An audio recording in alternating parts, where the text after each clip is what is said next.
with incumbent Senator Amanda Shelton, and we'll go ahead and bring her on in the Zoom room and start the clock here. Good morning, Senator. Afide, good morning, Chris. Good morning, Sabrina. Good morning. I guess we'll just first start. I mean, you're wrapping up your first term in office. What do you feel are some of the highlights of your service to the people of Guam and this, your first term as a senator? Thank you very much. It's been a complete honor to be able to serve the people of Guam over the last year and a half. And I'm very proud of the legislation we've been able to pass and the good work our office has done. I think some of the notable things we did, my very first bill when I came into office in the beginning of the term was a bill to protect our Manamku and to protect them from abuse and financial exploitation. And that was something really important to me because I was hearing from the Division of Senior Citizens, I was hearing from Manamku in our community who just felt that they did not have the backing of the law to protect them from this financial exploitation. And I know that in our families, it's kind of a shameful thing to want to talk about and to go against maybe your family member or a close friend who would take advantage of a senior citizen. But I was very, very happy that we were able to pass that bill into law. We've also passed legislation to protect our environment. We changed the renewable energy portfolio standard from 25% to 50% and now to 100% by the year 2045. And I think this is a monumental piece of legislation that will ensure that we're moving forward as an island to more sustainable goals. We've also passed legislation to keep our community safer.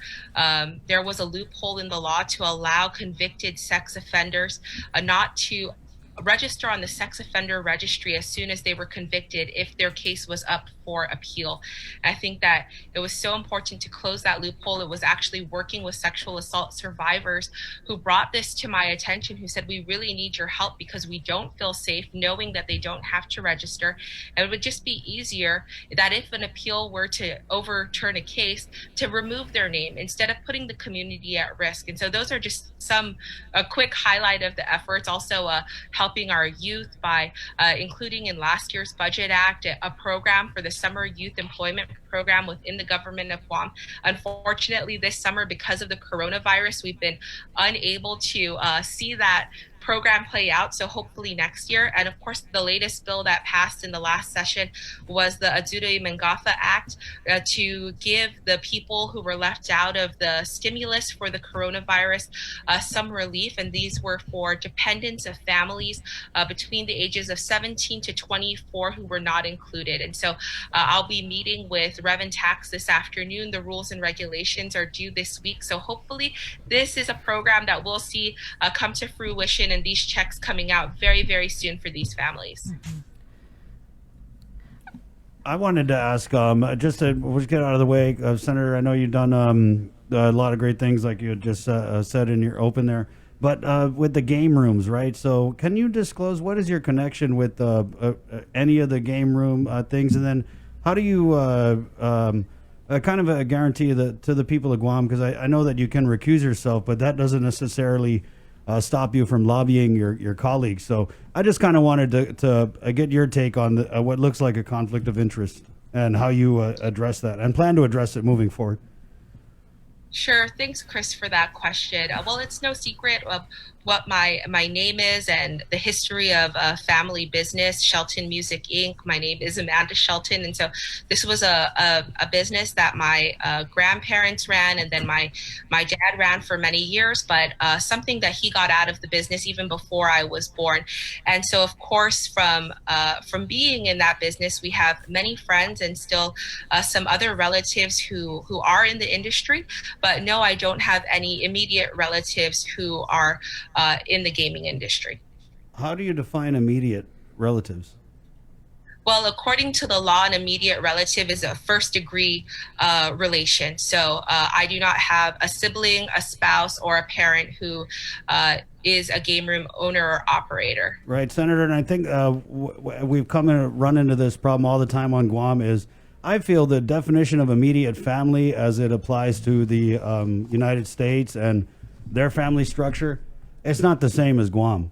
So while you say that you don't have an immediate family member, can you just disclose again, like I'd asked at the beginning, your relationship to any of these game room businesses. So if you don't have any immediate family members, what family members do you have that have an interest in these businesses? Sure. Just like any business or any industry throughout the community, we're a very small community, and I have friends and family who are involved in lots of different industries. But yes, I do have aunts and uncles and cousins who are involved in the industry. And then, so how do you, with that being said, do you, because I didn't see when it was in session, do you like recuse yourself from discussions, or, and then on the flip side, how do the people of Guam know that, you're not lobbying behind the scenes for this kind of thing? Sure. Well, again, like I said, according to the law that's provided for us, I do not have a conflict of interest, but I did attend the public hearing for the bill a few days ago. I did listen to testimony, and right now the testimony period is still open.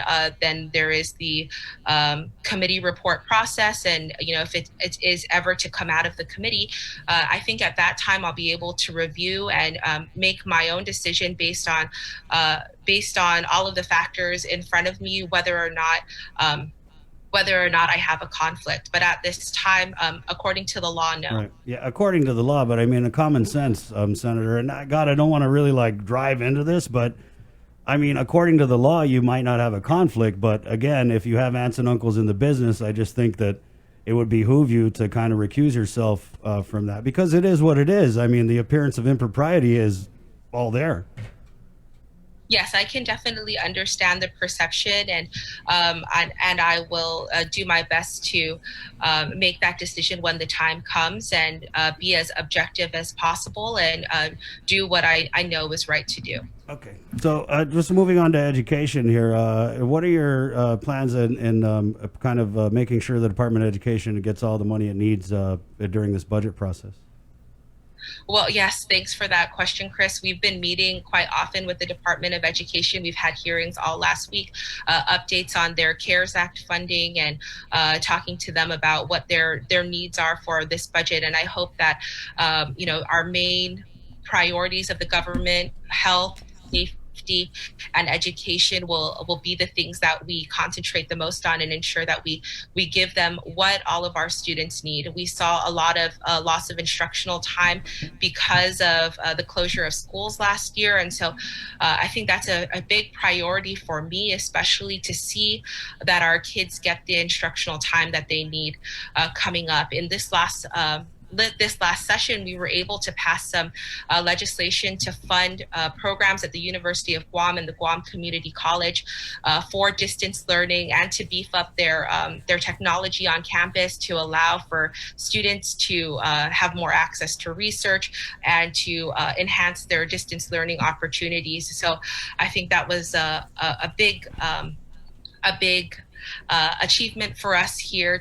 It was just so timely because of the coronavirus crisis and the need for us to be socially distant. Hi, Senator. I have a question, and it's actually something, you are the committee chair for our islands, Manumco, and this was an issue way back when, and it dealt with Guma Tranquilidad.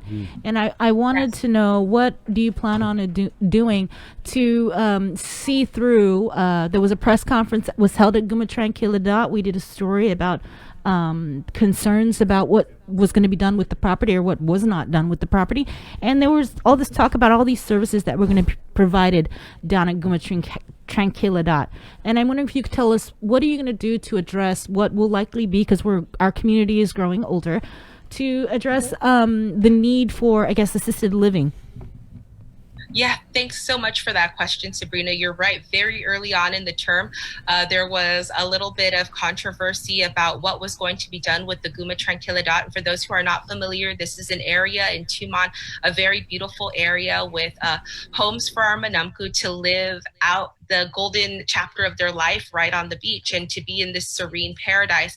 And so, there was some discussion about what could be possibly done with that property. And I was very adamant in saying that, we did not want to displace any of our Manamku in these homes. But what I can tell you is that in the next couple of weeks, I will be introducing legislation for a study to be done for assisted living and senior living needs on island. So it's something that I've been talking to our housing chair about.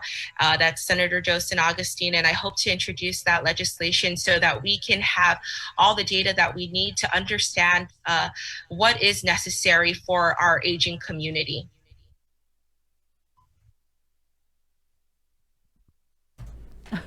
Yes, I can hear you. Okay, no, my audio wasn't going out because Chris likes to mute me. I was just answering the phone. There's a lot of stuff going on. Don't mind us, Amanda. Just a little spat. No. Go ahead. No, well, no, I was going to Yeah. say that's good to Go hear ahead. that there's a study that's going to be conducted. Senator I'm Shelton, sorry. what other types of services do you think that we need to improve on for the Monumco that you kind of have your eye on as you wrap up this term and approach what could be a next one? Well, I think right now the housing issue is a big priority for me, as well as just different activities to keep them healthy and engaged. Right now, because of coronavirus, they're not in our senior citizen centers. They're not doing the usual bingo and engaging in their quality time with friends. And so I know that is really concerning for a lot of us because we want them to be social, we want them to be happy. And so getting them back into the centers in the safest way possible is something that I'll be looking at with the Department of, or the Division of Senior Citizens. We had a question from our Facebook feed. What will Senator do for the LGBTQ community? I know it's kind of a wide open question, but if you could. Yeah, that is a wide open question. Thank you very much. I don't have anything specific to tell you in terms of legislation, but I've always been very supportive of the community and any efforts for their advocacy, and so I will continue to do that. Okay. To make sure that everyone is treated fairly and that their rights are respected. Absolutely. Go ahead. I was going to say anything else, any other priorities you plan on focusing on if reelected?